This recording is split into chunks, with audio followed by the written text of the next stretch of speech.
St. Paul's. Yes. Dayton Samuel is here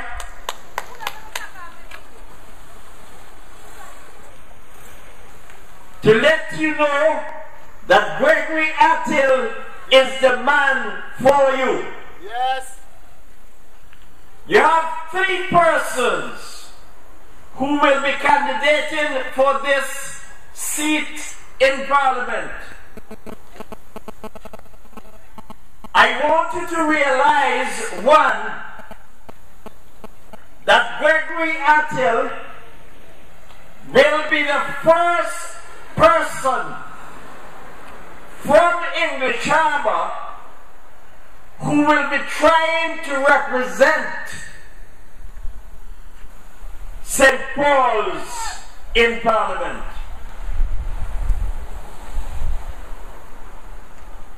If you notice, prior to now, it was the late Honourable Ernest Williams from Streets. And then after that, it was his son, Dr. Williams from Streets. And then you have Lamba, Lala, Lumba, Lele, Adams from Liberta. So it's up to you now, you the people in this constituency, to rise up and assist Gregory Attil to be your representative. Attil has a lot of experience in tourism. He will be able to assist you with some of the history from this area that nobody is talking about. My dear people, there are many things that have gone wrong since the Honourable Lambalala Adams has taken over this constituency. I used to live in this constituency, so I know exactly what was happening. And if I was to relay some of the things that used to happen, but we are not looking back anymore. We are looking forward. And in order to go forward with prestige, pride, and ambition, you have to vote for Gregory Attil. On the ballot sheet, you will see Adams, then Attil, then Green. So you know the one in the center is Attil. So start practicing to remember that now, so that on the day of election, you will vote for Attil.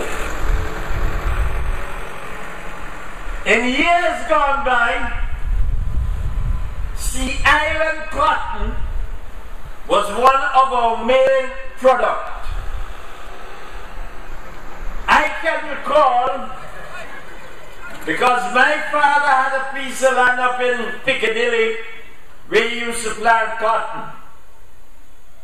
And at that time, I think it was 10 pence a pound the government was buying it for. How much they were selling it for, I do not know. But I know now that Japan is trying to get Sea Island cotton and is paying $13 US per pound for the cotton. How much the government is buying it for, I do not know. I've been trying to find out, but without getting any answers. everything seems to have a blanket over it. I want you to realize that our economic system has failed through the UPP. We have a lot of graduates in Antigua, and they are being overlooked by the present government. They are bringing in advisors who don't know anything about Antigua and Barbuda, more than they may have heard of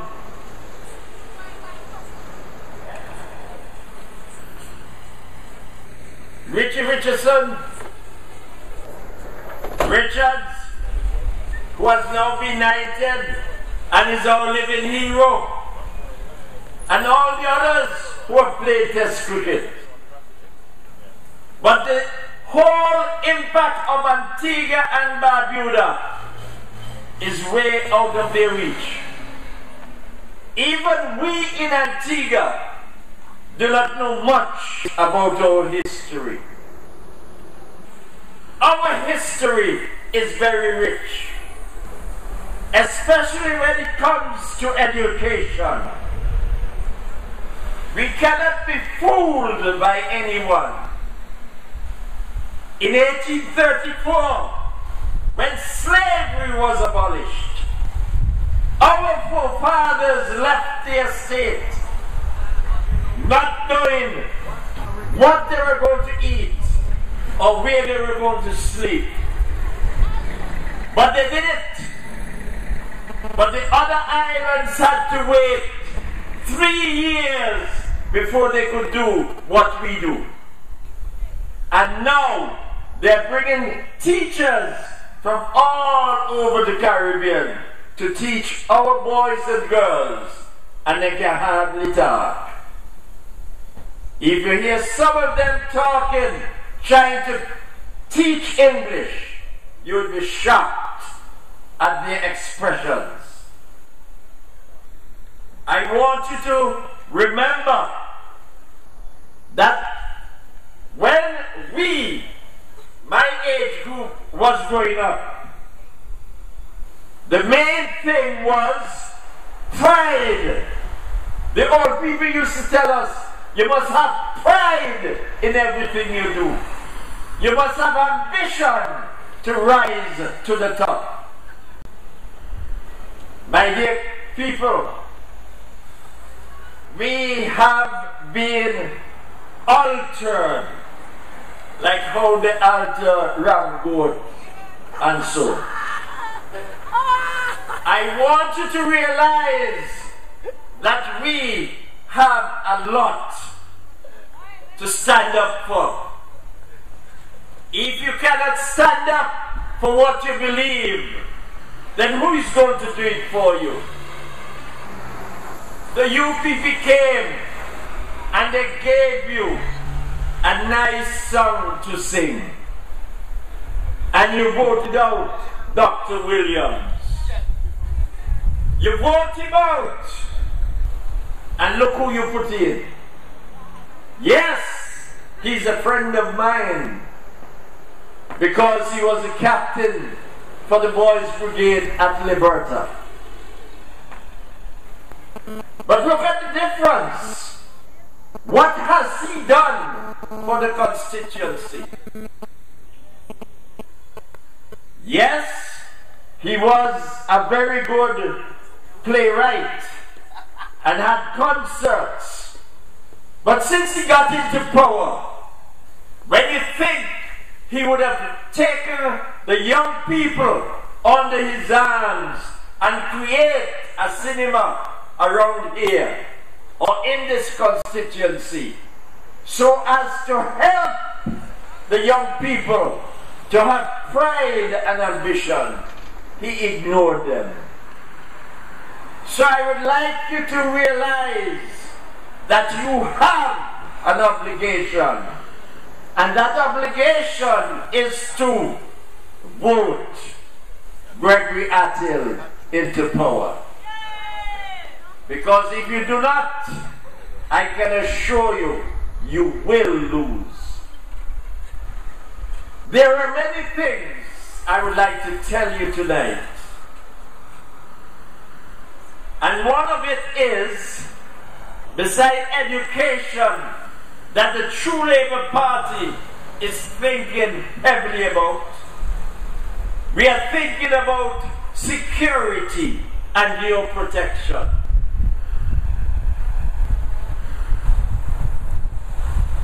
In all the years that I have known Antigua and Barbuda, let's take Antigua first. For the last over 70 years, Antigua have had 10 police stations with approximately 30,000 people living here. And now they have only added one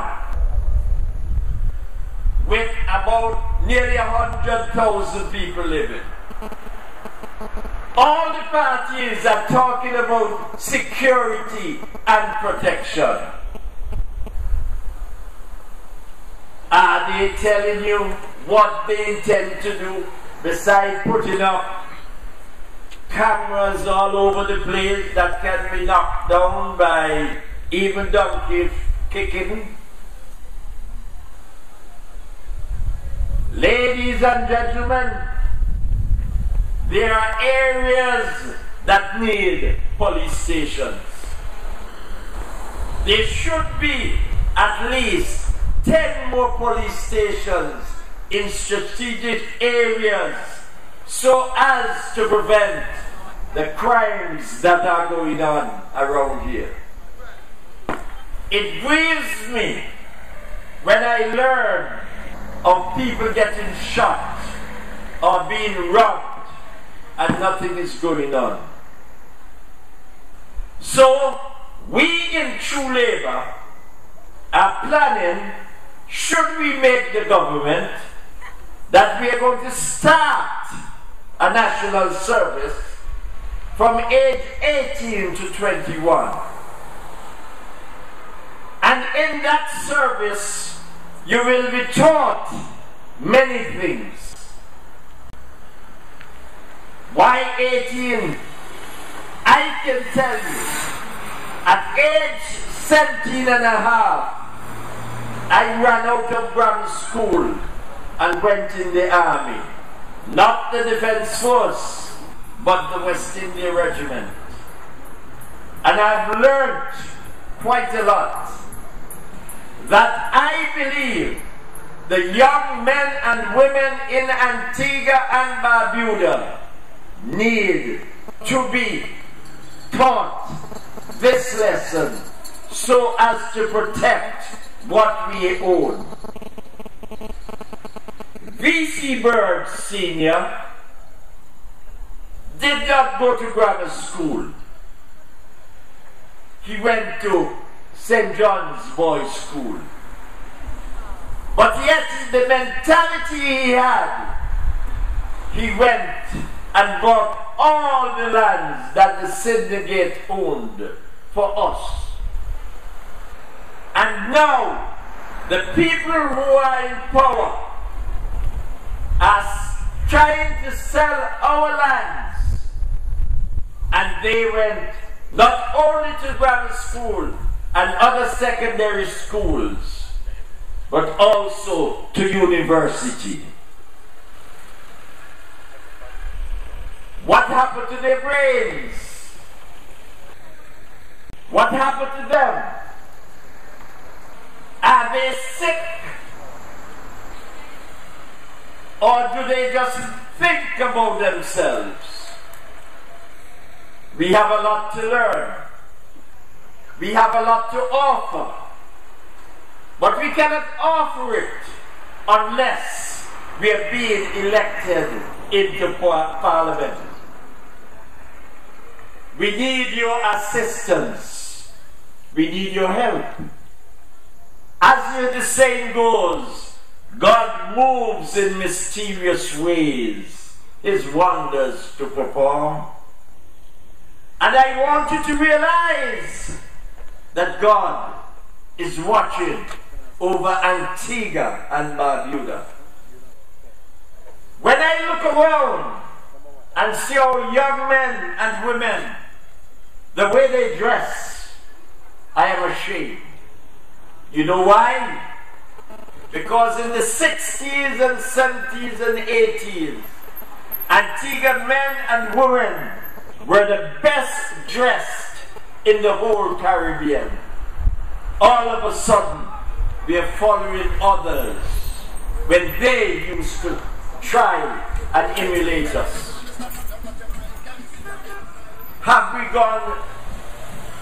Have we really gone below level? Are we not thinking of the future for our children's children? When the lands are being sold, our children will become slaves again.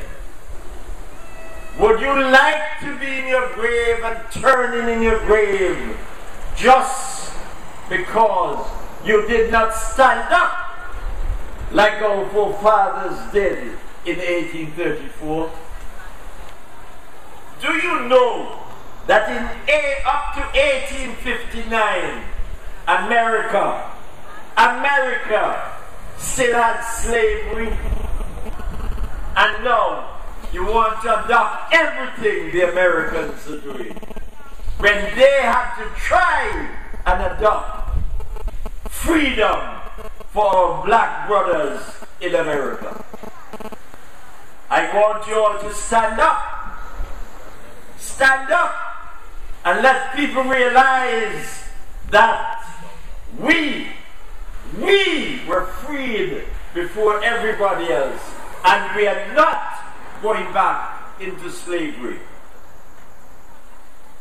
I would like you to know that there is a song that says, "Rise up, O men of God, and put your armor on." I intend that in the near future, I'm going to see the young men, the middle-aged, and us, the old men, standing up to do what we have to do in order that our country will be freed again. So before I leave, I would like to leave this message with you.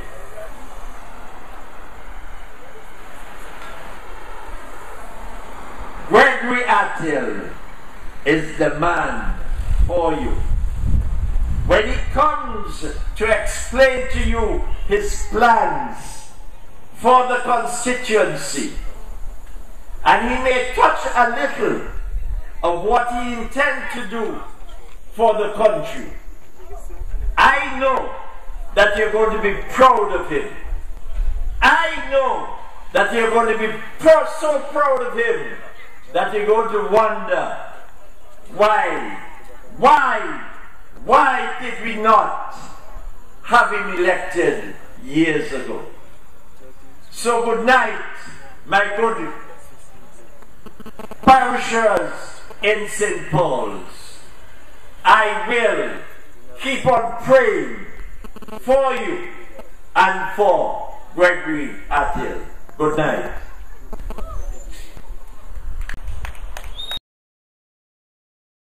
You're not alone. Live, I'll be right there for you. You're not alone. Live, I'll be right there for you.